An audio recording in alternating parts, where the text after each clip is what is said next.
Most people are mixed up when it comes to understanding their emotions and how they react to things in their lives. Most people put the responsibility for how they are feeling or what they're experiencing in their life on something outside of themselves. They will say that it is the political condition in the world which upsets me. It is whoever's sitting in the White House today which upsets me. The stock market really depresses me, as if a stock market is something that can make you upset or unhappy.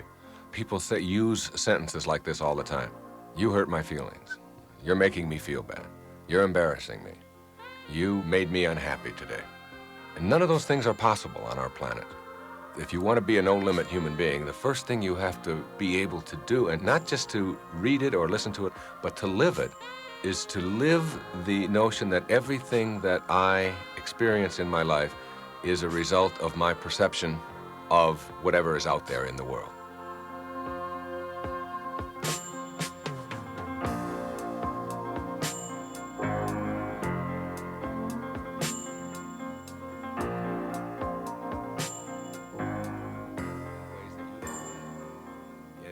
Your inner life, your inner candle flame, which symbolizes who you are as a human being, it must never flicker. Though the worst goes before you, it must never flicker. Your outer candle flame, which symbolizes all the things that can happen to you, you're not always in control of. It can rain at any moment. Storms can happen. Things can happen to your body. You can have accidents, any number of things. Your inner candle flame, which symbolizes your inner world, it's yours. It's unique. It's uniquely yours. You must get to the point where it doesn't flicker, regardless of what's going on out there. Internally, you process your world in a way that serves you rather than alienates or destroys you.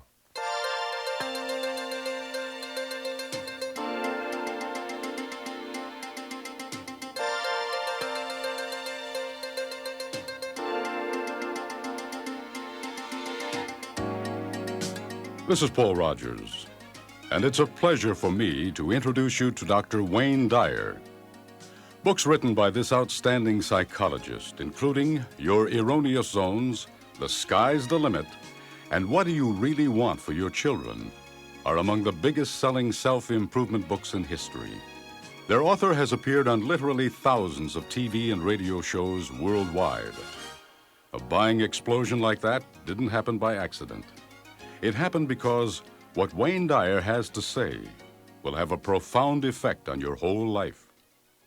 The communicating power of this remarkable man is evident in a live performance and in a studio recording, as captured for you in this program.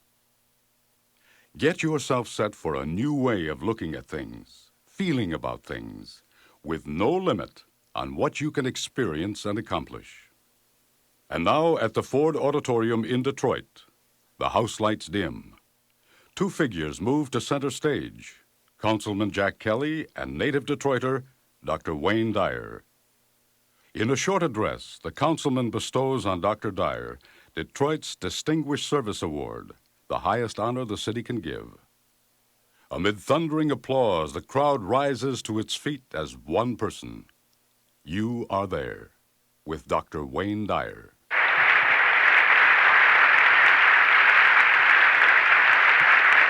Thank you very much. Sit down, sit down. Thank you all so much. I appreciate that very much.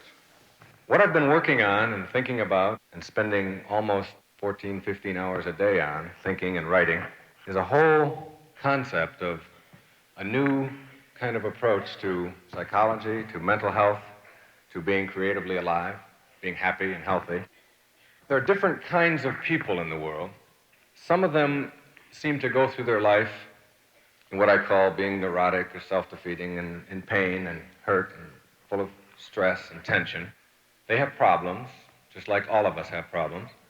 Then there are others who we think of as normal, who make it through their days and kind of cope and handle their life on a regular basis. They're not full of stress and tension, and they're really not operating at the very highest levels they could. And then there's another kind of person, of which there are just not enough in the world, and the kind of people that we need more of, I think. We begin to think about some of the massive problems that confront humanity. And that is what I am calling a no-limit person. A person who has no limits on his or her own capacities for living, for contributing, and making their life fully functioning as they possibly can. What I'd like to do tonight, a little bit later on, is share the difference between these three kinds of people and have you look yourself at the kinds of attitudes, behaviors, beliefs, morals, whatever it may be, and where you fit in on this continuum. I really believe where I separate myself from most of the people in the field of psychology is that I have a strong inner belief that anyone can reach the highest levels of their humanity if they make the kinds of choices that they all have the capacity for making. All of us can operate at these high, creative, no-limit levels. And many of the people who've preceded me in the field of self-actualization and counseling and therapy have written from the perspective of, yes, there are a few chosen people, and those few chosen people are very special and they're very unique. I don't think it's true. I think it's there for all of us, and I think that's what separates it out. See, I think that as I was practicing as a counselor and therapist back in New York after leaving here in 1971, and having people come into my office looking for answers to the problems of their life, it always seemed to me as I sat there talking to them, whoever they were, whether they were attorneys, whether they were housewives, whether they were accountants, it didn't make any difference, or cab drivers, that the answers are just so basically simple. And I always am confused at why people want to make being healthy and happy and together and alive something that's complicated and difficult. The question that I think I'm asked over and over again, more often than anything else, is, come on, you make it sound so easy.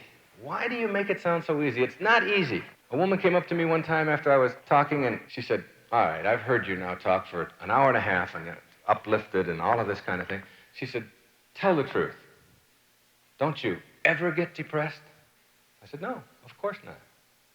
She said, oh, that's depressing. Oh, I was just hoping you'd say you did get depressed. Now, what she didn't understand, and what so many people, when you see the popular psychologists talking on television, on the talk shows, and on the radio and so on, you'll hear them say things like, it's only natural to be depressed. It's only normal to be nervous. It's only human to be unhappy in your life. I don't think so. Honestly, I don't. I think it's only neurotic to be those things. And it's only because we've been taught to make certain kinds of choices that we really don't have to make. We've been taught to believe that we're supposed to be down, immobilized, depressed, given certain conditions of their life. On a television show this afternoon that I was taping for airing sometime in April, the host said, I know you're very positive and you're very up and so on, but everybody doesn't have what you have. Everybody doesn't have the breaks that you've had, doesn't have the intelligence that you have, doesn't have this and that.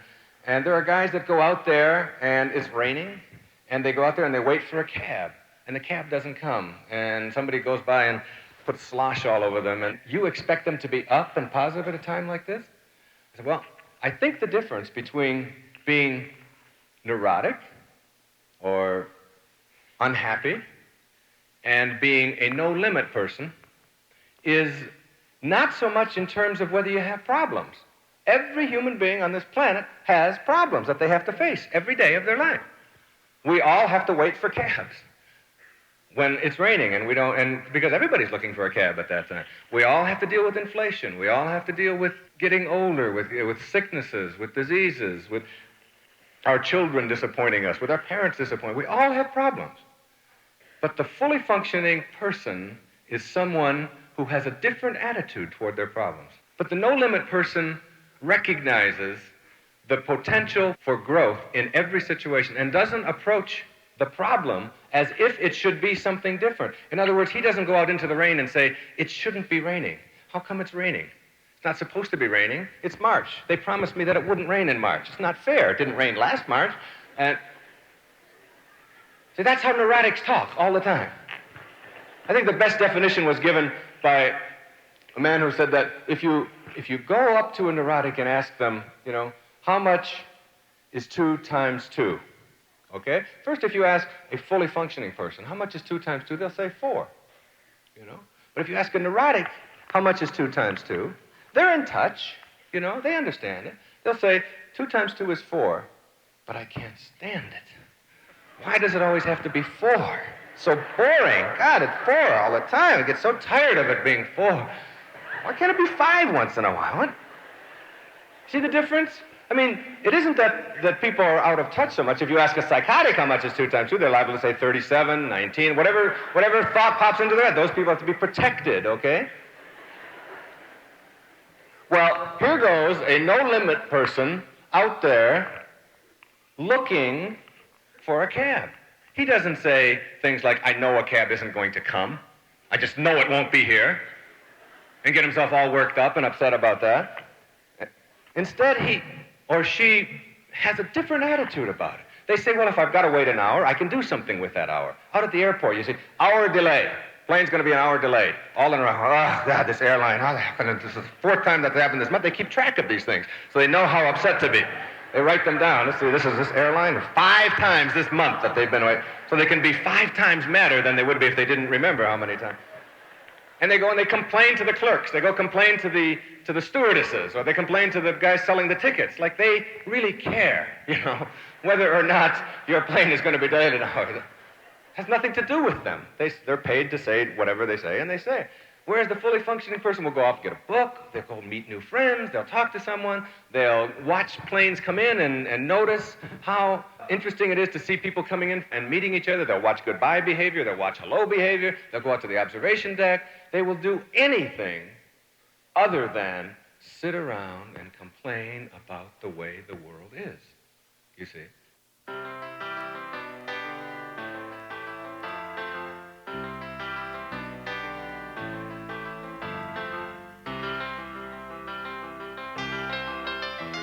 You have to take responsibility for everything that you are in your life and everything that you live internally, all right? Now, the word responsibility to me means responding with ability. It doesn't mean responding with disability, otherwise the word would be respondisability. It is responsibility. I have the ability to respond. I can respond with ability. You see, anything that you hate or are annoyed by or angry about is really your own hatred, your own annoyance, and your own anger. That's yours. You own it, all right? Nobody else owns that. Nobody else can put that into you. Nobody injects you with anger or annoyance. It's all something that you own. And what happens as you move along the path in a more enlightened way is that you tend to regard the people who behave towards you in ways that you used to call annoying.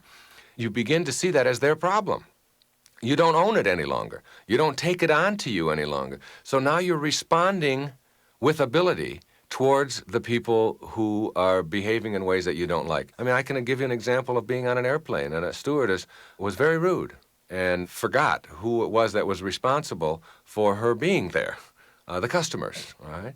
And she said something to me about where my bag was to go.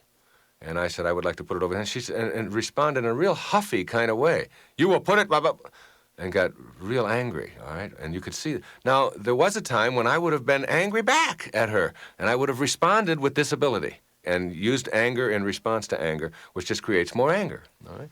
But instead, at that moment, and I didn't even think about it, this is something that you evolve to, I knew instantly that this was her problem. And I said to her, boy, you must be really having a tough day. You've probably been flying all over the country right now. She said, oh, yeah, this is 2 days without sleep. I said, why don't you just relax? I'll get this thing put away. It became a solution-oriented way to dealing with it rather than a problem-oriented way. But more important, the reason that that person no longer became an annoying figure in my life is because I didn't own it. I understood that as hers.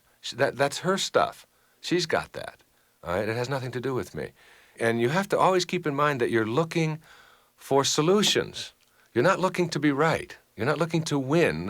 When you blame somebody else for being annoying in your life, what you're really saying is, if only you were more like me right now, then I wouldn't be so annoyed.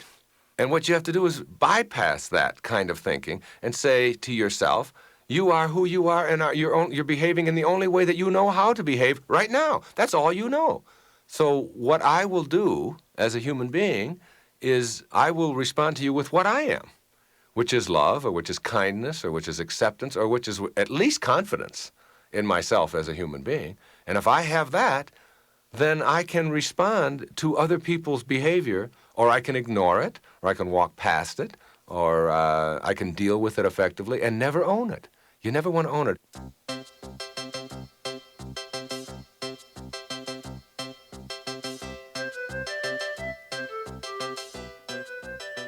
It has nothing to do with whether you have problems.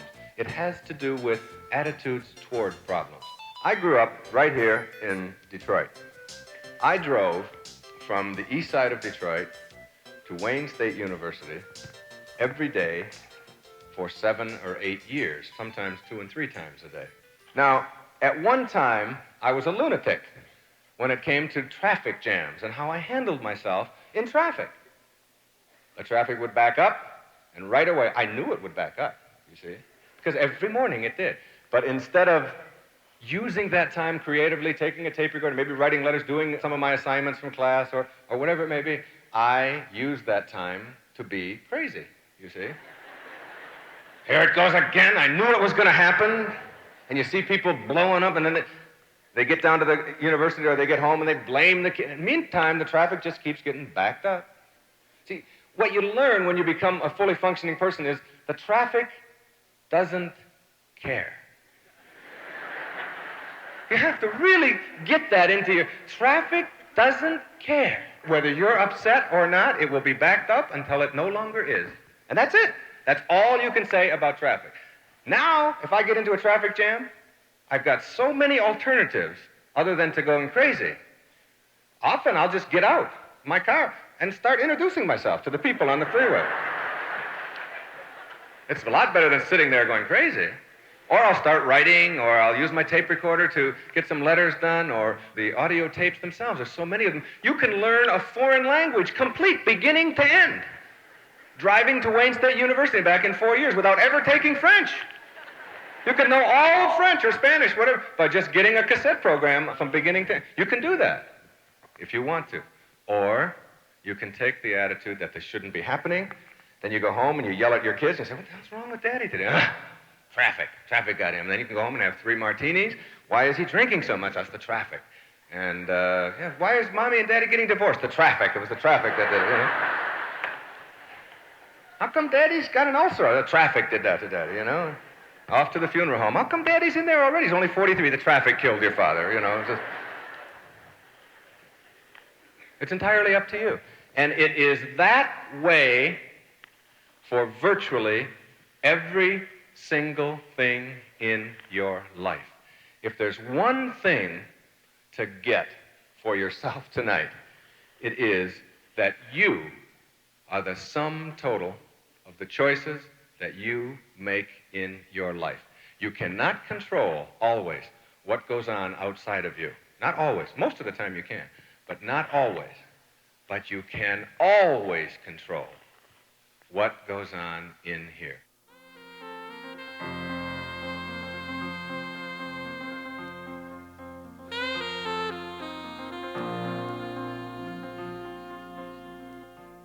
Throughout history, as far back as I can look through history books, there have been catastrophic events. There have been terrible things that we've had to deal with. The Athenians had to deal with the Spartans, okay? The Neanderthals had to deal with the Australopithecines, all right? There were buffalo shortages when the American Indians were here. There have always been snowstorms. There have always been droughts. There have always been floods and things like this. We are not in any particularly unique time right now. The difficulties that we face, for example, something like AIDS, which you hear an awful lot about. I mean, think to the 14th century in Europe, when half of the world was wiped out by the plague. Are we really any different than that? And is our being upset about it and depressed about it and going around worrying about being paranoid about something going to do anything to make the problem better? No. So that how we react to things in our life is much more important than what the events are. And I'll give you a good example of this. Not too long ago, there was a explosion in Florida. The NASA space program, the shuttle, blew up. And it was an event of enormous proportions around the world. 7 astronauts were killed. The day that that happened, I was in Seattle, Washington. One of the things I have programmed myself to do when I speak to an audience, I was speaking at 8 o'clock that night, is to not listen to the news or not to turn on the radio or read a newspaper on the day that I speak, because I am about being up and being positive and making your life work at a whole new level. And that level is based upon how you think.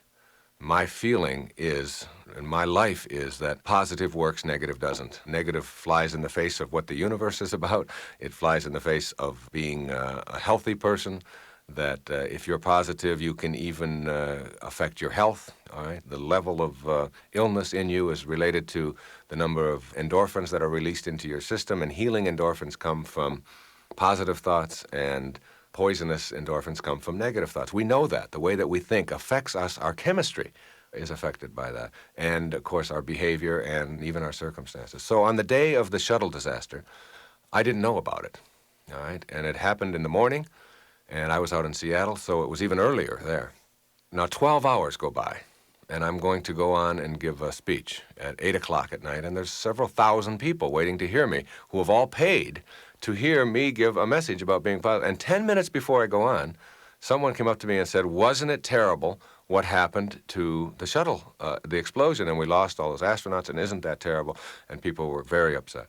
And I went instantly into this feeling like a grieving kind of, and I've got to go on in 10 minutes, all right?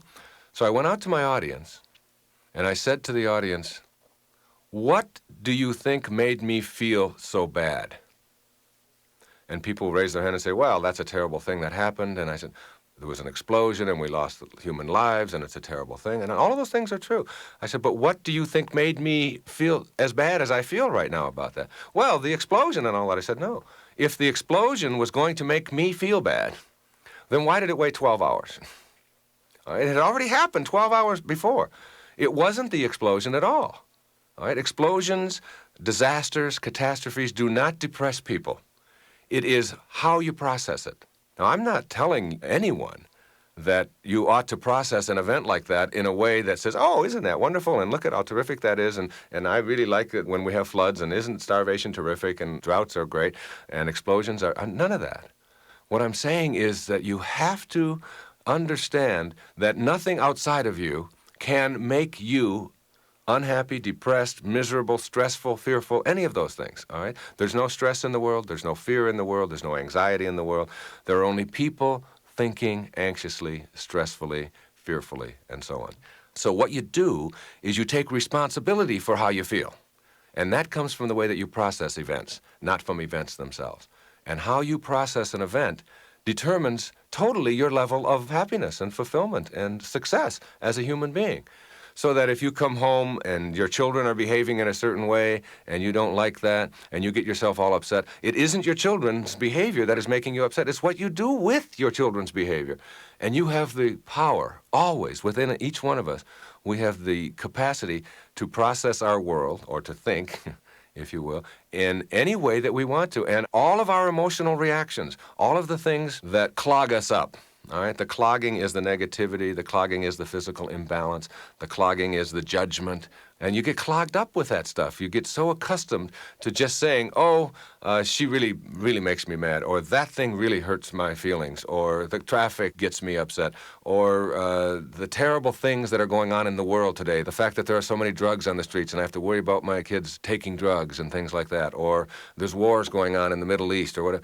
These things are always have been, and seems to me that are going to be, until we raise whole new generations of people who believe in the purity of their ability to think in ways that transcend that. But until we get those generations of human beings who are transcendent in that way, we're going to continue to have a lot of circumstances that none of us like. And certainly there are going to be physical disasters, there are going to be natural disasters, and there are going to be human-made disasters.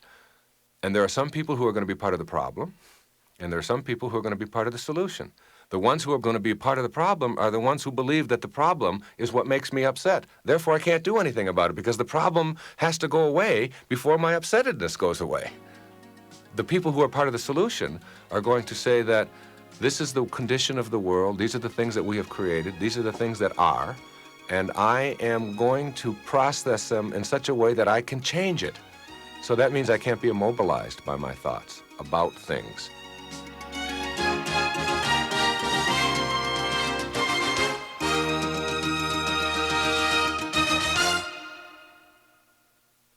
It's like a volleyball game. There's a net between you and everybody out there, right? And the volleyball is this neurosis. It's got a big N on it. And somebody hits it to you and says, "How dare you treat me like that?" And then you have two choices. You can either take the volleyball and smear it all over yourself and defend yourself, or you hit it back. You know, you really are upset right now. You really are having a difficult time. You respond with the word you instead of I, so that you don't own it. You are struggling. You're having a tough time. You really seem like you're upset right now. And what you're doing at that moment, metaphorically, is you're just hitting the ball back. And then they'll hit it back to you again, all right? They'll hit it back and they'll say, "But I told you were supposed to call at 3 o'clock. And you can either take it and say, "Well, I don't have to call you. Who do you think you are? You don't tell me when I call it." And you can get into that, and then you own it. Or you can hit it back and say, "You really wanted me to call at 3? Or you're really upset with me because I forgot to call." Or you can, simply say, "I forgot, and I'll work at that in the future." In other words, you don't have to own any of it. You always have the opportunity to hit the ball back, hit it back. When anybody out there is dealing with you in ways that are offensive to you, you can always hit it back.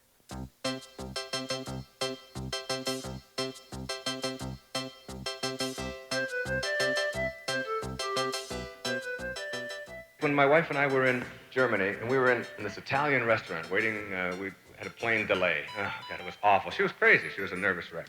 No, it's not true. And we went in, and there was a waiter there.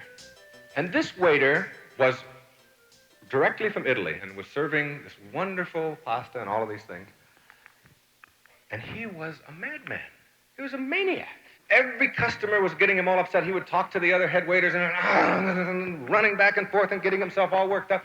Finally, I said, "Come on over here." I said, "What are you doing this for?" I do this all the time. You do therapy wherever you go, right? I said, "What are you taking this so serious? All you're doing is serving spaghetti. It's no big deal." I said to him, "Before you're 50 years old, you're going to have a heart attack. Guarantee it, if you continue to behave that way every day." He said, "Look, what do you expect from me? I'm Italian." So, well, that explains it. I mean, his rationale for his behavior was, "I can't do anything about it. I inherited it. I just got deficient anger genes. I've heard kids say that, when they're failing math. I can't help it. My father was lousy at math. My grandfather was. I inherited, deficient math genes. It's just not my fault. I can't do anything about it." The fact is that anything that goes on inside of you that is immobilizing, that gets in your way, that keeps you from functioning in the ways that you would like to function, that stops you from reaching your goals, whatever they may be in your life, anything inside, you choose. It's yours. You own it all. And if you don't like anything about yourself, anything, are you shy? Are you nervous? Are you afraid? Are you somebody who can't handle getting up in front of groups because it scares you? Are you someone who gets angry too much? Do you find yourself being manipulated and controlled by other people too often? Are you afraid to stand up for what you believe? Are you a terrible cook? Are you lousy at tennis? Do you haven't got a backhand? Whatever it may be, it doesn't make any difference. You are the sum total of the choices that you make in your life. If you don't buy that, if you buy into another system, which a lot of psychologists will teach you, which is it's in your unconscious. You can't help it. After all, you're a middle child. What do you expect from a middle child? Certainly can't have any identity of your own. Or maybe you're an only child. Oh, God. Maybe you're the youngest of 12. You had 11 parents, all your life. Somebody telling you what to do from the time or maybe you were the oldest and you had to be a parent for 9 others or whatever. You can use any excuse that you want Or you can just say, the devil made me do it, or it's God's fault.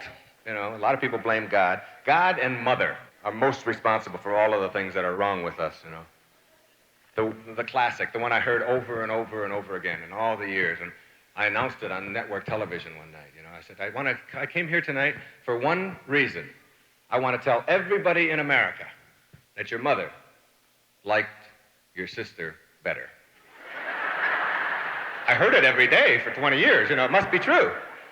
I can't do that. My mother liked my sister better. No wonder I can't. She was the one that got all the attention. I didn't get anything. Her pictures and all the photographs. Nothing for me. I know some of you don't have a sister, and you think, well, then that's not the reason. She wanted one. Really. And she would have liked her better. I guarantee it, you know. It's taking responsibility for everything that goes on in your life, which is what Wayne Dyer is about, if you really want to take it home to anybody else. No blame is allowed for anything that goes on in your life. There's just a simple little maxim. You get treated in life the way you teach people to treat you. If you get pushed around, if you feel victimized, if you don't know how to handle clerks, if you don't know how to deal with certain situations, if you find yourself being beaten down, if you find your children are disrespectful toward you, if you find your parents are disrespectful toward you, if you can't do well in a particular class, if you think that your teachers are on your case, whatever it may be, you are teaching those people how to treat you. And once you put responsibility for how you are treated and what you get on yourself, you see, you can go into virtually any situation and you'll watch some people always seem to come out smelling like a rose. And everybody says, oh, so lucky. Guy is just so lucky. Boy, she just got there at the nick of time. It's virtually almost always an attitude. It's an expectation that goes on inside of the person who is operating at high, fully functioning levels. It's an expectation that things are going to go well for me. We have a friend of the family, good friend of my mother's. Her name is Rose. Rose lives over on the east side of Detroit. I'm on the west side of Detroit when I arrived, staying over at one of the hotels over there. Call up and say, Rose, why don't you come on over and we'll have dinner tonight. No, I can't do that. I said, what do you mean? She said, I have to get on the freeway. I said, yeah, you just get on the freeway and you get off right over here at 8 Mile Road. And she said, I can't do that. I can't get on the freeway. I said, but you've been driving for 18 years. What do you mean you can't get on the freeway? I never go on the freeway. I said, why not? She said, I can't merge.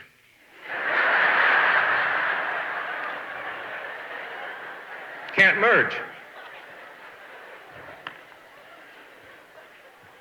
You can't what? Can't merge. Don't know how to merge. I've never merged.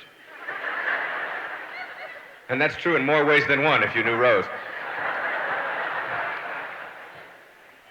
I said, Rose, all you do is get on the entrance ramp and push down on the gas. That's called merging. And wait for somebody to get out of your way. That's the way you merge. Can't do that. Got bad merge genes. It's not my fault. I can't help it. And she really believes that. Now, what are her expectations? She says, besides, if I got all the way over to the west side, I'd only get lost. Oh. You'd what? Well, I'd just get lost. I said, well, what would happen if you got lost? Well, who knows what would happen? That could lead to anything. That could just go anywhere. She has this vision, you see, of... I just said, Rose, if you're lost, you pull into a gas station. And you say, I'm lost. Where am I? And they will point you to where I am. Can't do that. Her vision is a disaster in her head. The disaster is that she will get off after failing to merge, and she will drive around the west side of Detroit forever until she runs out of gas. And then they will find her like 3 months later, you know, with her head draped over the steering wheel with a note on it, just scribbled out in her lipstick, you know. See, I told you I was lost. Just a corpse there. Because that's the kind of expectations that she has for herself. And when you have expectations that things aren't going to go well. Like people kept calling me yesterday. I hear it's a sellout down at Ford Auditorium. I said, there's no such thing. No such thing as a sellout. There's always one more seat. Always. I've never heard of a sellout. You can always figure out a way to get in someplace if you want to go bad enough. But some people pick up the phone, they say, I'd like to come down into your seminar. And they'll say, no, don't come, it's a sellout. I say, okay, that takes care of that. You know. Or they'll say, there's no place to park, right? You hear this kind of sentiment all the time. And here you've got people with low expectations or neurotic expectations getting in their car, driving to an event, particularly in New York, looking for no place to park. That's what they're looking for. It's incredible. And when you look for no place to park, you always find no place to park. Because you're looking right here, straight ahead with that tunnel vision that typifies most people who are not operating at high levels in their life. There are no parking places here. None. Those are called highways, roads. We don't park on those. The parking places are over here. If your expectation is, I've got a place right here at Ford Auditorium, I've got my own parking place. When I get here, somebody may be using it. I'm not selfish. I don't think that it should be vacant all the time. But now that I'm here, whoever's in my place, I'd like you to get out, please. And they will. Not only will they, but they'll apologize. Excuse me, I'm really sorry. I'm really sorry I was in your... And they'll do that. I have drivers take me when I go around different parts of the country and driving to into a shopping center, and they'll go head right for the back. I said, what do you go to the back for?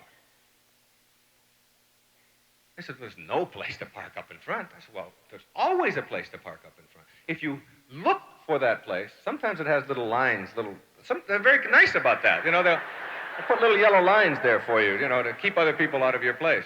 Most of the time, that's not true. Most of the time, somebody will be getting it. I'm telling you that virtually everything in your life boils down to what kinds of attitudes, what kinds of beliefs do you have about any given situation. Somebody goes into something that may be very traumatic for them. Maybe having their very first child, which is new, a little scary, you've heard a lot of stories. And the person who goes in and believes that this is going to be painful, because those are called labor, what? Pains. And it's going to be awful, and it's going to hurt, and it's going to be terrible. And you go in with that kind of an attitude, and sure enough, you come in and say, oh, God, that was awful. The worst thing. Whereas other people go in, and they don't even use the word pain. They use labor signals, that this is a signal for me to use my body in a certain way. And they're so busy and active and participating in this wonderful role and ritual of delivering a child that they don't have time to think pain. I know it's easy for a man to stand up here, you know, and I've told that in front of women, you know, before, and had them say, look, you tell me all you want, but when you swallow a watermelon, you know, then you come back and tell me that, you know, that it doesn't hurt or whatever. But it's really true. It's like virtually everything.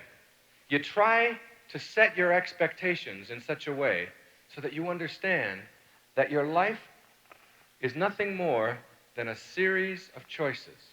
How many times I talk to young people in schools who tell me that they don't like their science teacher.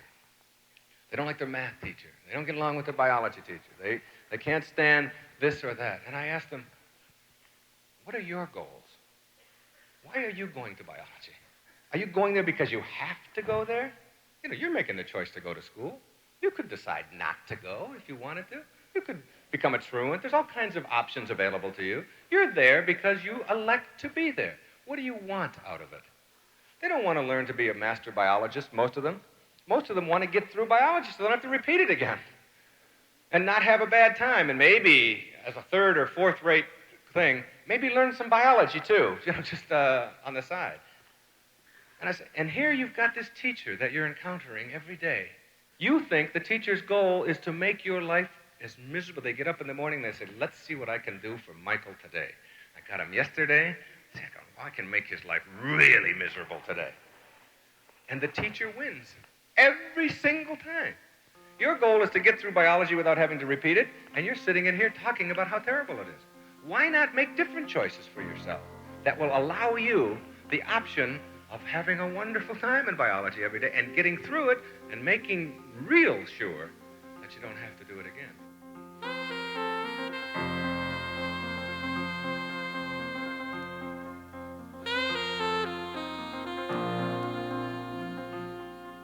I was in Michigan, and I was giving a speech the next morning. Now, whenever I give a speech the next morning, one of the things that I do is I run. Of course, I run every day. I've run now, we're talking 11 years of never missing a day of running. All right, so almost 4,000 consecutive days. It was very cold in Detroit. So when it's cold, I decide to run inside rather than outside. And it's a nice choice. I didn't realize I had this choice a few years ago. I used to always go out and struggle through the cold nights and all of that when I arrived in a city and had to do my running. Now I just take a pair of shorts and a T-shirt and I run in the corridor of the hotel. Whatever hotel I'm staying in, there's nobody in there, and it's carpeted and it's air conditioned or it's warm or whatever, and I just do my running up and down the corridor. And I don't look in the faces of the people who happen to be coming in for room service. I just don't look at them because they just think that that's a very strange thing to do. But I don't run my life based upon other people thinking what I'm doing is strange. I want to do my running, and that's the only thing that I have in mind. That's the goal. So I was out there running up and down the corridor, and in room 226, there's this screaming going on. This woman is screaming at her husband, and you can hear the whole scene unfolding. And he was supposed to have been there by 4 o'clock, and he didn't get there till 6 o'clock. I could tell you the whole story of their life based on this screaming, because as it got real good, I would slow down going by room 226, all right? Because there's so much material in hotel rooms and in corridors. I picked up a lot of good material. And she was upset, and she was screaming, and I had my watch on, and I was timing myself, and 8 minutes would go by. And she was still talking to him about how he had ruined her day and how she had to watch his kids. He had 2 kids that she had to watch, and they were married, but these were children from another marriage. I got all of this going up and down the hallway. And so 10 minutes would go by, 15 minutes would go by. I'm running out there for an hour and a half. Right? I'm preparing myself for a talk the next morning, and I'm getting all the material that I need.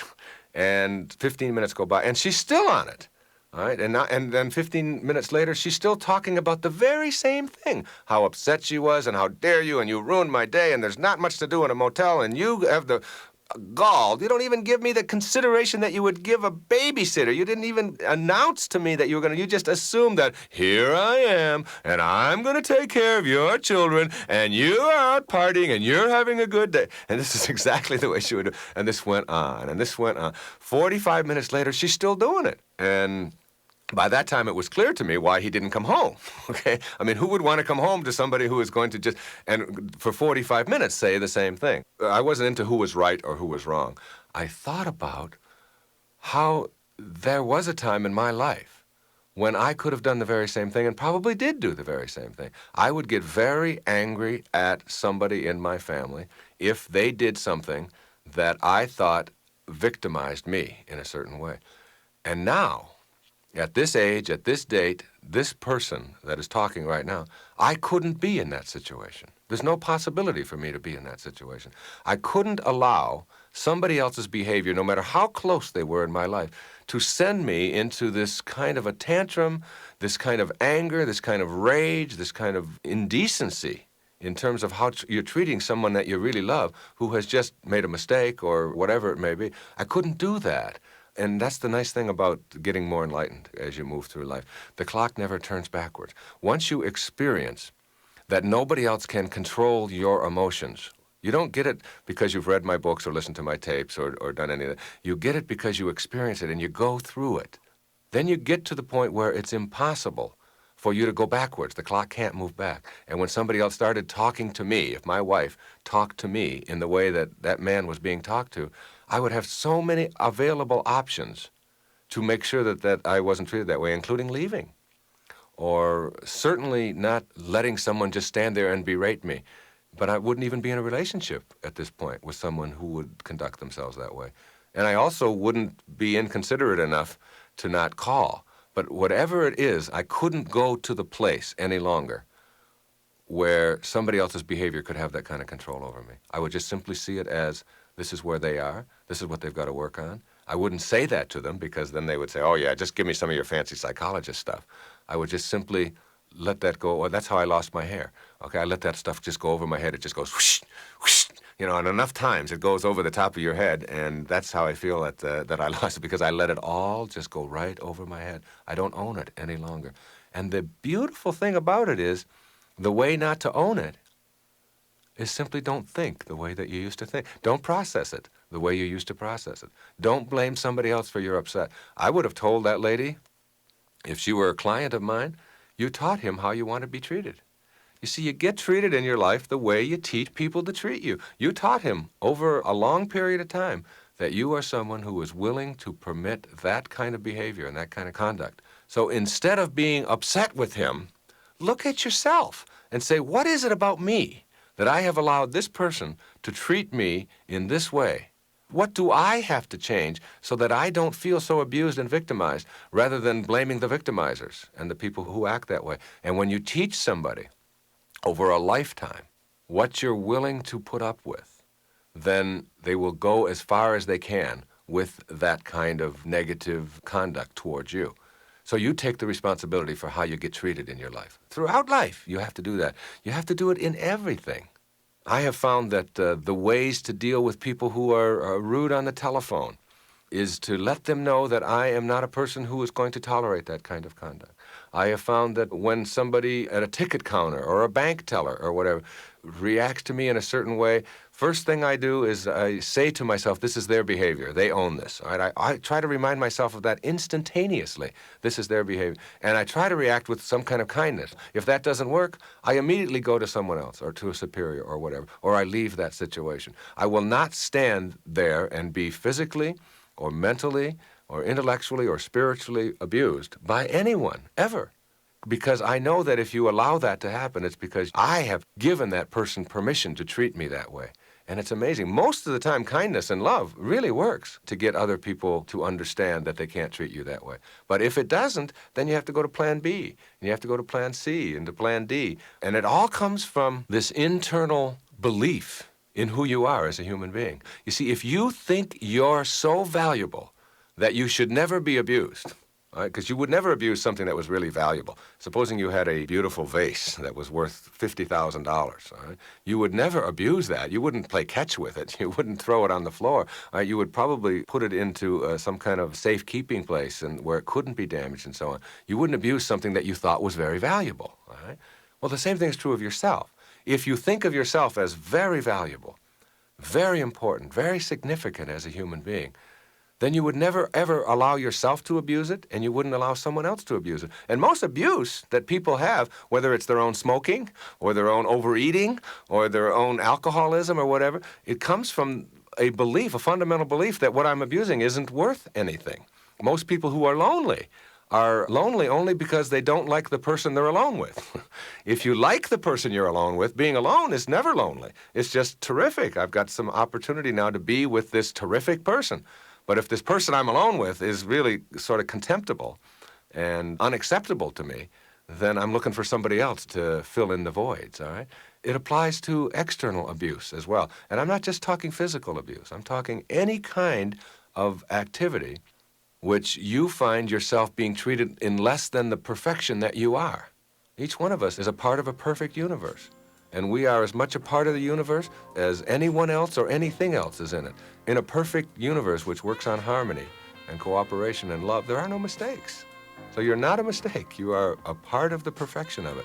If you believe that about yourself, the first time that you begin to see other people behaving towards this perfection, this object of beauty and this object of importance, then you react the way you naturally would react to someone who's abusing something beautiful. You wouldn't allow that.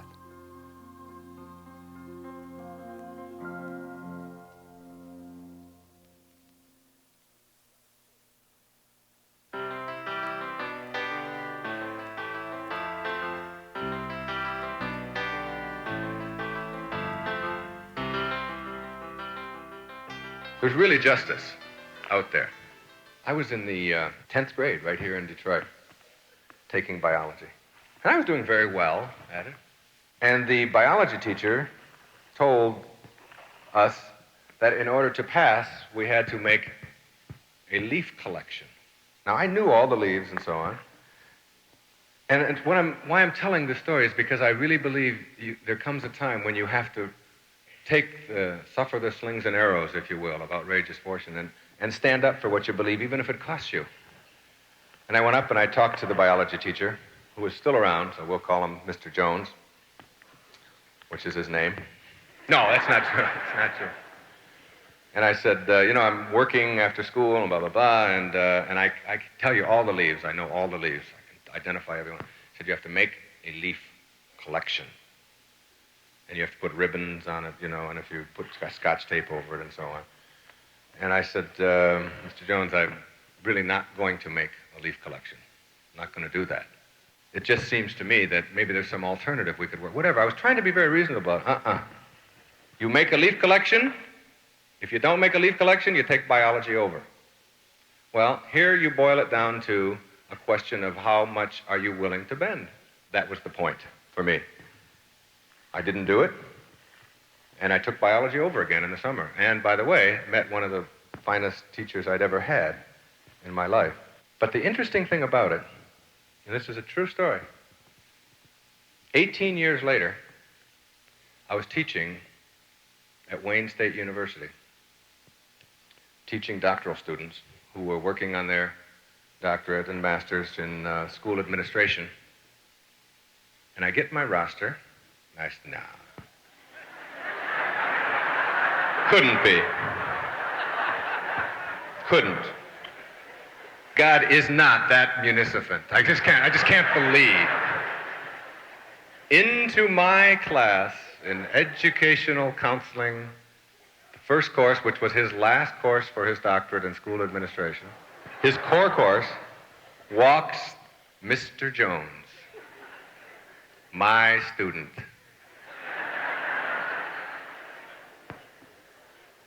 That guy you wouldn't believe the leaf collection. You wouldn't believe. I sent him for eucalyptus leaves. No, it's not true. I really didn't. As a matter of fact, I didn't even tell him. There was enough in here to know that I could have done it. Why I'm relating that is because if you're going to be that fully functional, I'll be using the term NEZ, N-E-Z, which is nothing more than No Erroneous Zones acronym, all right? And it also, ironically, is Zen spelled backwards. It's really what fully functioning people are all about. They approach almost the exact opposite way that Zen does it, but through a Zen method. See, Zen teaches people that by going to a master, the master will teach you to achieve what they call sartori, or awakening. Whereas in my belief, that all comes from you, from yourself, from the experiences you're willing to make. So I call these people no-limit people and NEZ people and so on, and that will interchange. But a NEZ person is a risk-taking person. It's someone who is willing to suffer some of those outrages and willing to stand up to established authority once in a while, often if necessary, in order to get the things that he or she wants or believes to be important without stepping on anyone else in the process.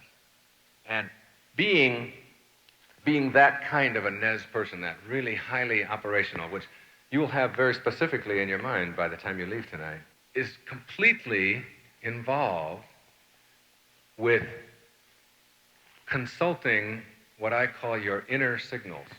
The things that inside of you, no matter what anybody else says or thinks or feels or does, inside of you, you know that these are the choices you have to make, and you go ahead and you do it. And no one else even has to understand. When people say to me, why do you do what you do? Why do you, for example, why do you live down in Florida? And why do you spend so much time writing? And why do you run 10 or 15 miles every day? Why do you do that?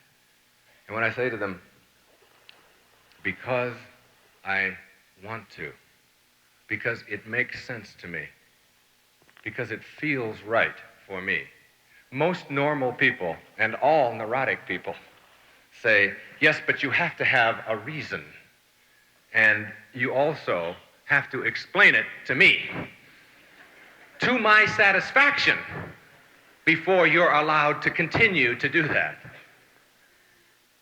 I don't believe that. The fact that I know it, that it comes from within, that it's something that is right for me, that's enough. And you know, you'll find Nez people, no-limit people, very seldom explaining themselves. When you ask and expect them to explain themselves for their behavior, what they're doing, or why they're doing it, it's almost like you'll see them disappear. You say, where did he go? He was just here just a second ago. He was just going to explain himself. He's not going to argue. He's not going to fight. He's not going to be seduced into a long discussion about it. Will suddenly almost be gone because they know.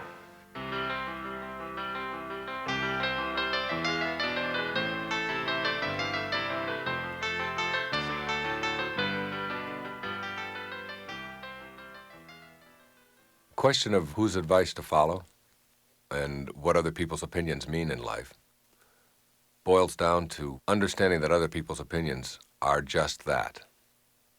And that's very important. Another person's opinion is not truth. At least it's not your truth.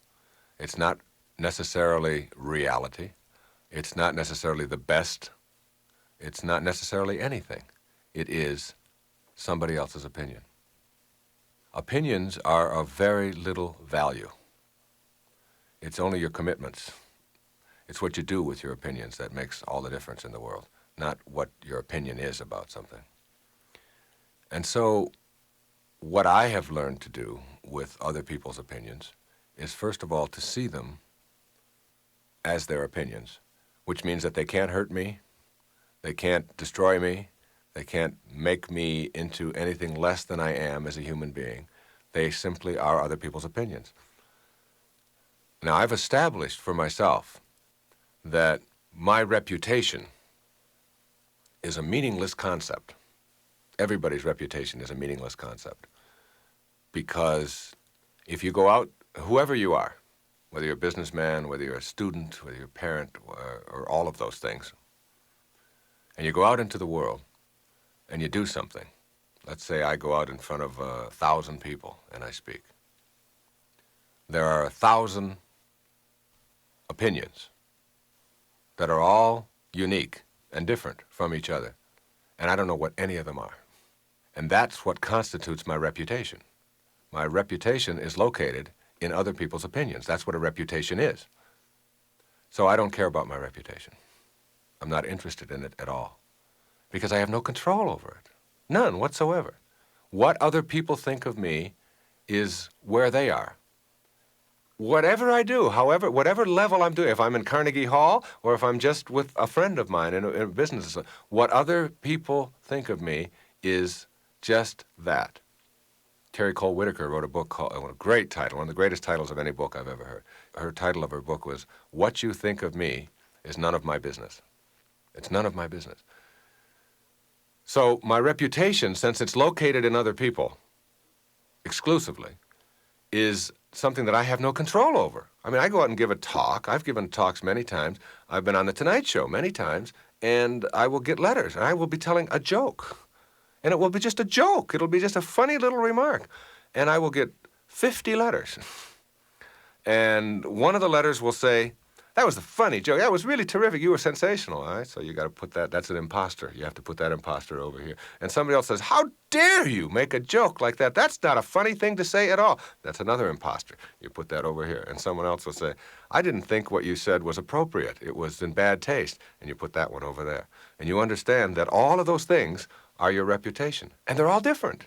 And none of them have anything to do with me. I was telling a joke. I don't know where you are.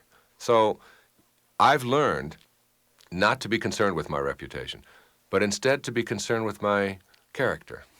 And that I'm in charge of. All right? I'm always in charge of that. I can never be in charge of how other people are going to perceive me, because that's their opinion, and they're all entitled to it. I mean, on the very same day, about a month ago, I got 2 letters on Pulling Your Own Strings. And one of the letters said that it was the greatest book that he had ever written. It had changed his life completely, and he had given me all of this credit for the transformation that had taken place in his life as a result of reading Pulling Your Own Strings, which I had written many, many years before. The very same day, in the same mail, was a letter from somebody who told me that he wanted a refund. He said, "It's so bad that I insist that you or your publisher send me back the refund for the book." All right? And what I did with the letters is I sent the real nice one to the guy who had written me the bad one, and I sent the bad one, I just had him Xeroxed, and sent it to the guy who had written the good one, and said, "These are both imposters." And I wrote the great line that H.L. Mencken always used to write to anybody who wrote him letters. He always just said, "You may be right." Not, "I am right, I'm right and you're wrong," or whatever. "You may be right." And I just signed my name and sent them off to them. I mean, it just shows you how silly it is to go around being consumed by what other people think. What other people think is just that. Now, supposing you take somebody else's advice and you mess up, all right, and it doesn't work for you. The no-limit person is someone who understands that everything you do in life, you did because you were supposed to do it. Otherwise, you wouldn't have done it. And the evidence is that you did it. All right? So the evidence for that you're supposed to do things is that you did it. You can't not do it. You can't should have done anything, or if only. If only doesn't exist. So you did it.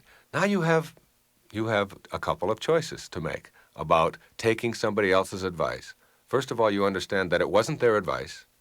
If I have a stockbroker and he gives me advice to buy this stock and it goes down, it wasn't his advice that made me buy the stock. It was my own advice. I took his opinion and I internalized it, and I said to myself, I would like to make some fast money on buying this stock, and I would like the stock to go up, and he says that it will, but I'm believing it. I'm buying it. It's mine, and I am then saying I will buy it. I can't blame him if the stock goes down. I can say to myself, all right, I'm going to get a different stockbroker, but I take responsibility for the losses that I've encountered. Now, you treat the loss as an opportunity. I mean, everything that happens to you that is considered negative or that is considered a failure or is a hidden opportunity. And the seeds for all solutions to all problems are in the problem itself. The cure is in the illness. The cure is always in the illness. Otherwise, you don't need a cure. If there's no illness, do you need a cure? Of course not. I mean, there's no sickness there. So that a cold has within it the opportunity to transcend a cold. Being an alcoholic has within the alcoholism the seeds for transcending something about yourself that was controlling you before. So that reformed alcoholics, the first thing they do is they celebrate their alcoholism. It was the greatest thing that ever happened to me. It made me face something in myself. You ought to be the most grateful to the people that you feel are causing you the most upset in your life, because they're the ones who force you to face yourself. And it isn't what you face that controls your life. What you face in life, you just move on and deal with it, and you're in charge of it. It's what you don't face that controls your life. The overweight person who just simply ignores and won't face my compulsive eating. The alcoholic who won't face the fact that I'm drinking too much and I'm in control. The people in a relationship who won't face the trauma between them. You see, if you can't say no within a relationship, you'll have to say no to the relationship eventually. By saying no within the relationship, any relationship, what I mean is that you have to let other people know, including the people that love you the most, your parents, your children, your husband, your wife, your affiliates, your business people, your friends. You have to let them know that you have to be your own person. And that when they want you to be something that you can't be because it conflicts with where you are on the path, and your own path of enlightenment, of fulfillment, of no-limit living, that you have to say no to that. And that will strengthen the relationship. You will let somebody know these are the limits. No, I can't be that. I can't be your little victim. I can't just be your little servant. No, I can't be the kind of person that you can tell me when I have to be here or what I have to think or what time I have to be there. No, in other words, you're saying no, the N word, okay? It's a big word to be able to say. And you can do that with love and dignity and respect, but firmness, but mean it, all right, with commitment. Not with your opinion is controlling me, but with this commitment that, no, I have to say no to these things that you want of me because I can't be what you think I should be. then you'll never have to say no to the relationship because it will flourish and grow. It's only what you don't face. It's only the things that you just continue to ignore and you hope will go away that are really controlling your life in a negative way. So it's just like you reverse all of that. You begin to stand up to the people that you love the most and also the people that don't even know you, the strangers. The same thing applies in just a simple little exchange of a bank teller or a sales clerk or whatever. If you can say no within that relationship, no, I won't be treated this way, but I think you're terrific. You're having a great, but I won't be talked to this way, or I'm going to get my refund, or whatever it is that you can say no within it. Then you don't have to say no to the relationship. You don't have to just walk away in a huff and get mad and lose, but you have to be able to do it with an inner conviction, with the love that you are. Not with love, but with the love that you are. You have gotten yourself to the point that you understand that what's inside of you is a result of what you think. You have unclogged yourself of negativity and processing your world in those ways, so that when you encounter a situation in which people are having a different opinion than you, that what you do with that is you respond with what you have inside. And when you respond with what you have inside, it's firm, it's no, but it's always love. And then you don't have to blame anybody for anything that happens in your life.